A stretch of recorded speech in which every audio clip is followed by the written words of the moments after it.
நம்மளை சுற்றி இருக்கிறவங்க யாராவது திடீர்னு கார் வாங்கிட்டாலோ அல்லது திடீர்னு ஒரு வீடு வாங்கிட்டாலோ அல்லது வீடும் காருமாக இருக்கிறாங்கன்னாலோ என்னன்னே தெரிலையா அவனுக்கு குபேர யோகம் அடிச்சிருச்சியா அப்படின்னு சொல்லுவோம் நம்ம. ஸோ இங்கே எந்த ஒரு செல்வ செழிப்புக்குமே குபேரனை தான் நாம் உதாரணம் காட்டுறது வழக்கம். ஏன்னா செல்வத்துக்கு அதிபதி குபேரன் தான். நிச்சயமான விஷயம்தான் இது. குபேரன் அப்படின்னு பணம்னு சொல்லும்போதே, நகைகள்னு சொல்லும்போதே, செல்வம்னு சொல்லும்போதே, ஐஸ்வர்யம்னு சொல்லும்போதே நமக்கு குபேரன் தான் நினைவுக்கு வருவார். அதே போல் அவர் கையில் வச்சிருக்கிற அந்த பண முடிப்பு இருக்க அதுவும் ஞாபகத்துக்கு வரும்.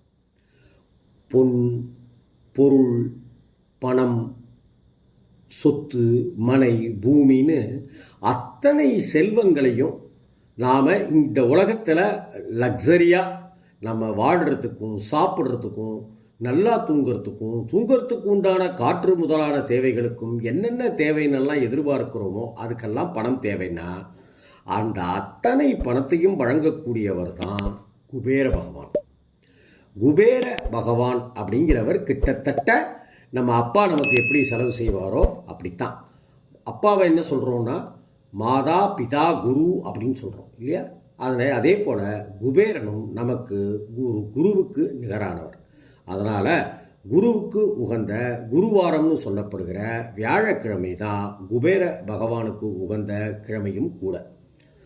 வியாழக்கிழமையில் குபேரனுக்கு குபேர விளக்கு ஏற்றி வழிபடுகிறவர்கள் நிறைய பேர் உண்டு. இப்படி அவரை போல் நாமும் செல்வந்தராகிடணும், எழுத்த வீட்டுக்காரனை போல் நாமளும் பணக்காரனாகிடணும் அப்படின்னு இந்த வழிபட வேண்டிய பக்தர்களை நாம் பார்க்கணும். என்ன ஒரு பொருள் அந்த வியாழக்கிழமையில் குபேர வழிபாடு செய்யும்போது ஒரு பொருள், அந்த பொருளை வச்சு வழிபட்டுட்டா நமக்கு சகல யோகங்களும் கிடைக்கும், ஐஸ்வர்ய பாக்கியங்கள் நிச்சயம் உண்டு. அதாவது பிரம்மதேவருடைய குலத்தில் பிறந்தவர்கள் கும்பகர்ணன், ராவணன், சூர்பனகை, விபீஷ்ணன், குபேரன் அப்படின்லாம் இருக்கு. பிரம்மர் இவங்களுக்கு கொள்ளுத்தாத்தா முறை அப்படின்னு சொல்லுவாங்க. புராணம் அப்படி தான் சொல்லுது. இதில் ராவணனும் குபேரனும் பயங்கரமான சிவபக்தர்கள். இவர்களுடைய கடும் தவம், சிவ பூஜைகள், இதனுடைய பலன்தான் சிவபெருமான் ராவணனுக்கு மனுஷரை தவிர வேறு யாராலையும் அவன் அழிக்க முடியாத வரத்தை வாங்கிக்கிறார். அதே போல குபேரன் வடக்கு திசை முழுவதும் அரசாளுகிற பதவியை சிவன் கிட்ட இருந்து வரமாக வாங்கிக்கிறார். ஆக 4 திசையில் வடக்கு என்கிற திசை குபேரனுக்கான திசை, குபேர யோகத்துக்கான திசை, குபேரன் குடிகொண்டிருக்கிற திசை. வடக்கு திசைக்கு அதிபதியாக இருக்கிற குபேர பகவானுக்கு உலகத்தில் இருக்கிற எல்லா செல்வத்தையும் கொடுத்து மனிதர்களுடைய விதி பயனுக்கு தக்கபடி, நீ எத்தனை நாள் வேலை பார்த்துருக்கப்பா, இந்தாங்க இத்தனை நாள் சம்பளம், உனக்கு எத்தனை நாள் எவ்வளோ சம்பளம் உனக்கு சொன்னாங்க, நீங்கள் எத்தனை நாள் வேலை பார்த்துருக்கீங்க அப்படின்னு சம்பளத்தை எப்படி ஒரு அலுவலகம் கொடுக்குதோ அதுபோல் நீ என்னென்ன தப்பெல்லாம் பண்ணியிருக்கிற, நீ இந்தந்த கெடுதலெல்லாம் செஞ்சுருக்கிற, நீ இத்தனை பேரை காயப்படுத்தியிருக்கிற, வார்த்தையால் காயப்படுத்தியிருக்கிற, உன்னுடைய கையால் காயப்படுத்தியிருக்கிற, உன்னுடைய பார்வையால் காயப்படுத்தியிருக்கிற, உன்னுடைய மனசால் காயப்படுத்தியிருக்கிறன்னு சொல்லி விதி பயன்கள், இந்தந்த நாம் செய்த விதி பயன்களுக்கு தக்கபடி ரைட் சரி போயிட்டு போ அப்படின்னு சொல்லி அவர் நமக்கான செல்வத்தை தரார். இந்த கர்மாவுடைய அடிப்படையில் தான் நாம் செய்த ஒரு விளைவுகள் தான் நமக்கு கொஞ்சம் காசு கிடைக்கிது, அவனுக்கு ஜாஸ்தி காசு கிடைக்கிது.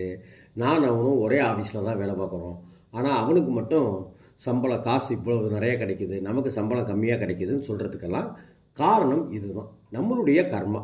அந்த கர்மாவுடைய பயனுக்கு தக்கபடியே செல்வங்கள் நம்மை வந்து சேரும் அப்படிங்கிறது தான் ஜோதிட சாஸ்திரமாக இருக்கட்டும், புராணங்களாக இருக்கட்டும் சொல்கிற விஷயம். ஆக இந்த டிபார்ட்மெண்ட்டு, அக்கௌண்ட்ஸ் டிபார்ட்மெண்ட்டு, கேஷியர் டிபார்ட்மெண்ட்டை வந்து குபேரன்கிட்ட கொடுக்குறாங்க.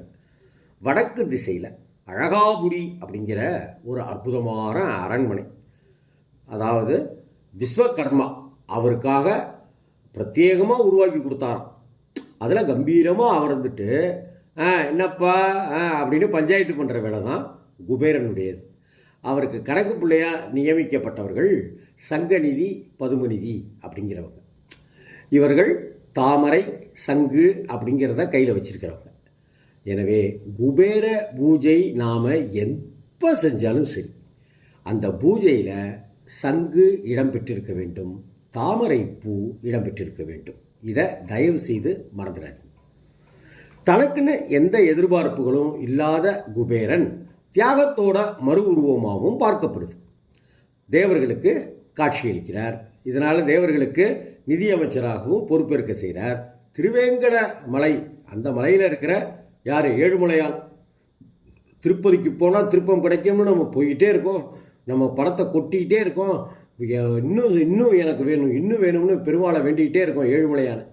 அந்த திருவேங்கட மலையில் காட்சி தருகிற ஏழுமலையானுடைய திருமணத்துக்கு கடன் கொடுக்கிற அளவுக்கு உயர்ந்த குபேரன் அப்படின்னா பாருங்கள், அவரை நம்ம வியாழக்கிழமையில் அவருக்குரிய நாளில் வணங்க வேண்டாமா? இன்னும் சொல்லப்போனால் இந்த உலகத்திலே முதல்ல ஒருத்தன் கடன் கொடுத்துருக்கான் அப்படின்னாக்கா அது குபேரனாக தான் இருக்கும் போல இருக்குது அப்படின்னு புராணங்கள் சொல்லுது. ஒவ்வொரு வியாழக்கிழமையிலையும் குபேரனுடைய படத்தை வச்சுக்கோங்க. தாமரைப்பூ சங்கு 2 பக்கமும் வச்சுக்கோங்க. குபேரன் நடுவில் வச்சுக்கிட்டு இந்த பக்கமும் அந்த பக்கமுமா சங்கையும் மலரையும் வச்சுக்கோங்க. தாமரைப்பூ. நாணயங்களில் அர்ச்சனை செய்யும்போது குபேரன் ரொம்ப சந்தோஷமாயிடுவாராம். ஏன்னா அவர் சம்மந்தப்பட்ட டிபார்ட்மெண்ட்டில் அவர் கையிலே இருக்கிற விஷயம்ல.